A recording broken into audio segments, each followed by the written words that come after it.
3 reasons why Jey Uso's trade to Monday Night Raw needed to happen for WrestleMania plans is the video for you here today on SCW. Thank you for choosing the channel and choosing the video. Please subscribe right now. Leave any comments in the comments section. Make sure to like and share the video as well. So let's not waste any time getting straight into reason number 1.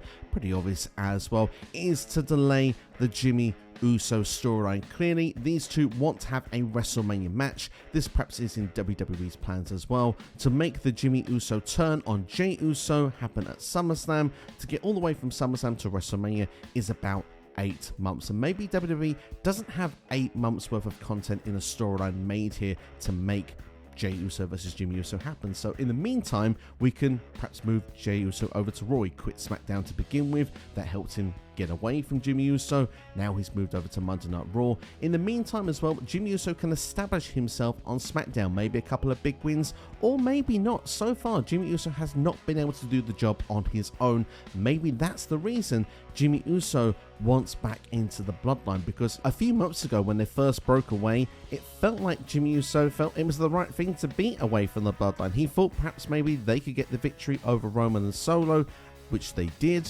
but then there was that altercation on SmackDown, which wrote Jimmy Uso out of WWE for a good month. He was the one that took the beat down, not Jey. Jey Uso then went through to SummerSlam, felt like Jey was going to get the job done. He got the pinfall at Money in the Bank, something Jimmy didn't do. Jimmy realizes that Jey is head and shoulders above, therefore that's why he turned him, not because of the fact that he was looking out for his brother and loved his brother, his twin brother. You know, he says he didn't want Jey to become Roman Reigns, but I think more than anything, he didn't want his closest to be the one that was telling him what to do. So I think he felt to himself, perhaps maybe he could be the one that could get in that position instead. But as I said, he's faced John Cena face to face, didn't work out very well. He lost to AJ Styles. Again, it's not worked out very well. So perhaps this is the reason he wants back into the Bloodline in the meantime. And hopefully we can work out what Jimmy Uso will be doing. I imagine when it gets to around Royal Rumble season, this is when these two will probably start interacting again. I wouldn't be surprised if Jimmy Uso was to cost Jey a couple of matches on premium live events to spark things back up to where Jey perhaps needs to move back to SmackDown, or it doesn't matter. Jey Uso just forces his way in on SmackDown shows. Jimmy forces himself in Monday Night Raw shows because, well, superstars do it already, don't they? The WWE draft doesn't mean so much. So that's reason number 1. Reason number 2 is the trade, because, well, Jey Uso going to Raw means that SmackDown are going to get a superstar in Jey Uso's place, and who better it to be than the person who put all his chips on the table to get Jey Uso on Monday Night Raw. Yes, I am talking about the American Nightmare, Cody Rhodes, because if Cody Rhodes goes over to SmackDown, you can bet your bottom dollar that Cody Rhodes is aiming to finish the story. That's what Cody will want to do, and that will perhaps be the motive of what perhaps maybe he went to Adam Pearce to try and initiate the trade in the first place, to get Jey Uso back, because let's not forget, Cody and Jey have had problems before. Cody has gone against the Bloodline previously. For him to then go over to SmackDown, that initially starts off a program perhaps with Jimmy Uso, because Jimmy will be unhappy with the fact that Jey's been moved over to Raw, so therefore we can have Cody versus Jimmy, and Cody can work his way through the Bloodline members. I mentioned if Jimmy is back with the Bloodline, he can go through Jimmy first, then he can go through Solo, and then he has to face Roman Reigns. Does he have to win a Royal Rumble or Elimination Chamber to get there? Time will tell. But with that trade, you've obviously then built another match for WrestleMania, arguably your main event, by getting Cody Rhodes onto the SmackDown side so we can take on the Tribal Chief one more time. The last reason for us is Sami Zayn and Kevin Owens, because, well, Sami Zayn has always had Jey Uso's back. He's always been the one on side with Jey. In fact, with Jey Uso coming to Monday Night Raw, not everyone's been very welcoming.